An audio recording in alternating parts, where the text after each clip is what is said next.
I'm sure we've all heard this perhaps slightly overused saying about how you could go back to the past, but no one will be there waiting for you. And I think Minecraft is a perfect example of this. More specifically, visiting abandoned servers or worlds that you used to play on. It may not look like much, but what you're looking at here is something that's very important to me and always pops into my head when I hear that saying. This is the first Minecraft server that my friends and I made over quarantine, exactly as we left it the last time we played.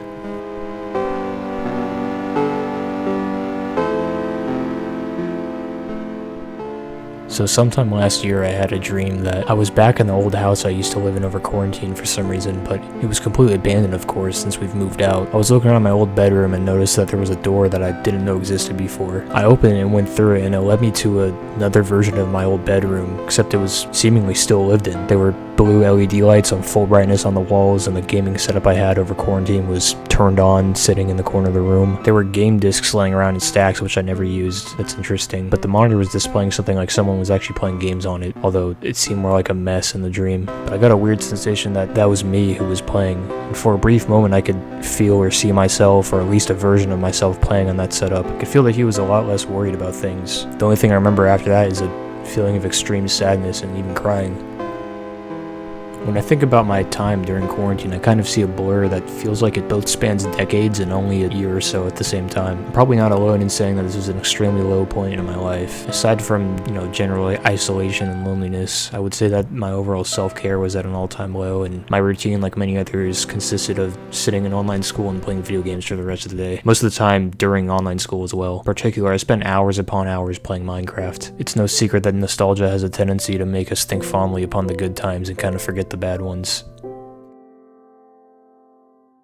Real quick, I want to be very clear that when I talk about nostalgia, I am in no way intending to minimize the devastation that the pandemic caused around the world. I'm simply viewing it through the lens of someone who was much younger and fortunate enough to not have to worry about much during quarantine. Anyways, if you were anything like me over quarantine and were young and basically had no responsibilities, I wouldn't be surprised if you felt a strange sense of nostalgia or whatever it is similar to what I feel. I was only 14 years old over quarantine, and while in typical circumstances these years would be spent out with friends and developing socially, it was obviously spent isolated and on technology. This came in the form of the aforementioned Minecraft server. So in late fall of that first online school year, I was in 8th grade. An acquaintance I knew from middle school before the lockdown messaged me on Instagram asking if I played Minecraft because he was making a server with around a dozen other people. Me having nothing else to do in Minecraft, having been my favorite game of all time since childhood, I obviously joined, and I invited my brother and a few friends that I would already occasionally play video games with. Now I'm sure we've all also heard the term 2-week Minecraft phase. When the server started, it had all the signs of this happening. People were playing for hours every day during class. There were conflicts and arguments in game constantly, but at the end of the day, none of us cared about the looming inevitability of the server ending. After half a year of lockdown, we finally had something to really look forward to every day. You see, at least to me, a tight-knit Minecraft server has always had an ability to invoke a sense of community and sentimentality that no other games can, and to be honest, few other activities in general can.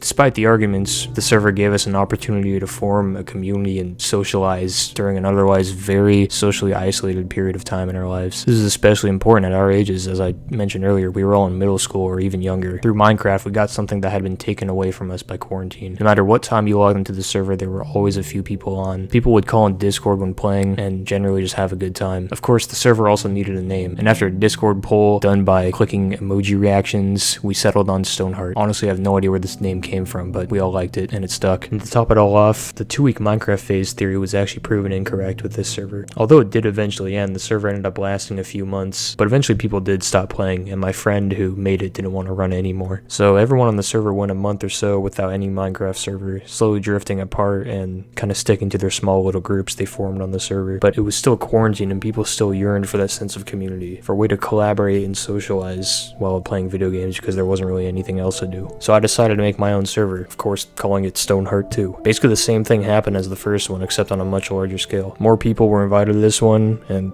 thus we found ourselves in a thriving community with people playing more than ever. While it did last more than 2 weeks, it unfortunately, like the last server and all Minecraft servers do, died after a few months with people slowly losing interest and logging in less. But this server did last quite a bit longer than the first one. This time when the server was dying though, our real worlds were supposedly changing. Although I didn't go back, many of us found ourselves with the option to return to school and finish 8th grade, although with heavy social distancing rules of course. My family moved out of that house I revisited in my dream, and it was springtime. Summer was upon us. The veil of isolation and loneliness that had covered our lives for the past year or so was beginning to lift along with quarantine and winter. Gradually things loosened up. People got out more, and I even began to hang out with some of the members of Stoneheart who went to the same school as me.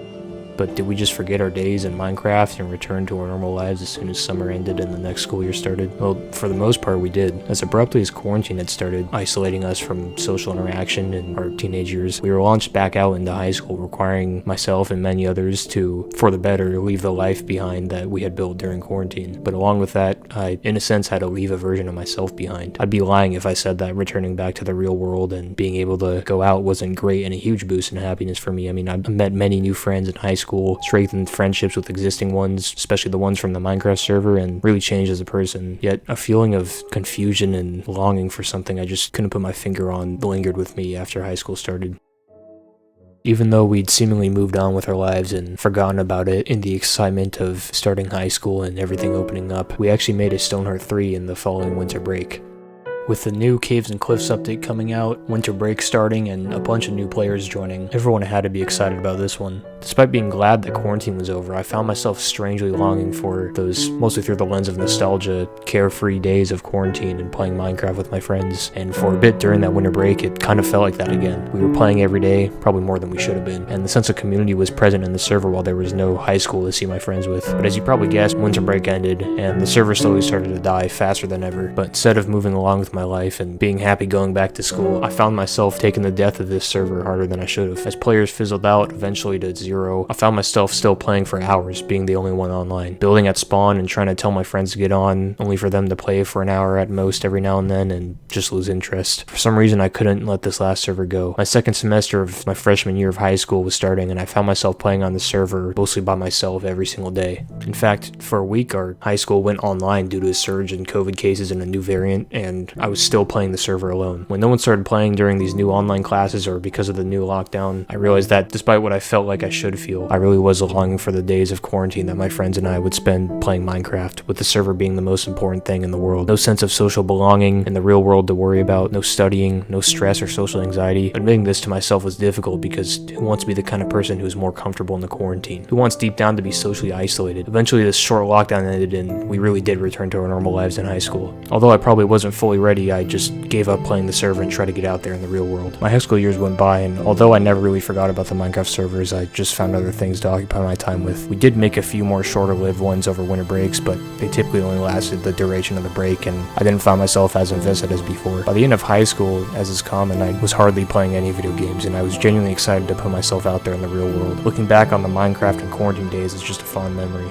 obviously through the lens of nostalgia. But that was until the dream I had. I don't think I understood it at the time of having the dream, and probably still don't fully understand it, but I think I've been able to process it more and how it relates to the whole Minecraft thing. When I entered that version of my old room and saw myself playing video games in the dream, I knew that the stack of games and other things in the room weren't important. I knew that the essence of what I was doing on the computer in that dream was playing Minecraft server over quarantine with my friends as a much younger person. I didn't have the same worries and sources of anxiety that I had almost 5 years later as I was about to graduate high school, and I cried because of that fact. because that was a version of me that didn't know what was ahead of him, that still had lived within me through all these years. He was the reason that I couldn't handle the third server ending, the aspect of me that was clinging on to it despite me being the only player. That was the version of me who hadn't lost certain family members, who had a solid group of friends with all the time in the world to just play Minecraft with. The version of me whose most important part of his life was that Minecraft server. That was a version of me who was less afraid to be into cringy stuff and was suppressed because of my fear of being judged once I went out into the world. A version of me who I tried to abruptly abandon and suppress after quarantine ended.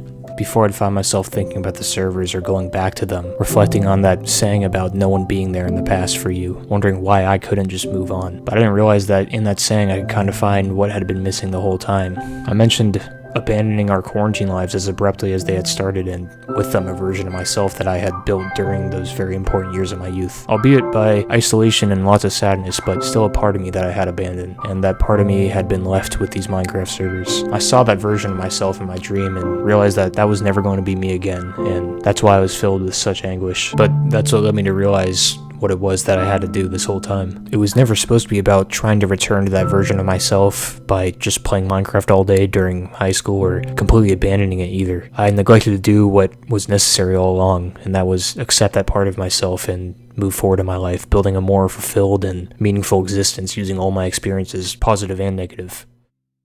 This is what the nostalgia and longing for those days had been about. I really had left an aspect of myself behind, whether I liked him or not. That confusion and the sense of being lost that I carried after quarantine was still present here. It was really because while everyone else's world was changing, I was only pretending that mine was. I thought that mine did. I wanted to feel that mine did, but deep down I didn't understand what that really meant for me. I'd been lost for years, uncertain of which path to take. But now a new one had opened up. One where I went forward, accepting all these versions of me as, well, myself. And when I took this path, I began to see clearly for the first time in a while. I was part of a brand new world, for real this time.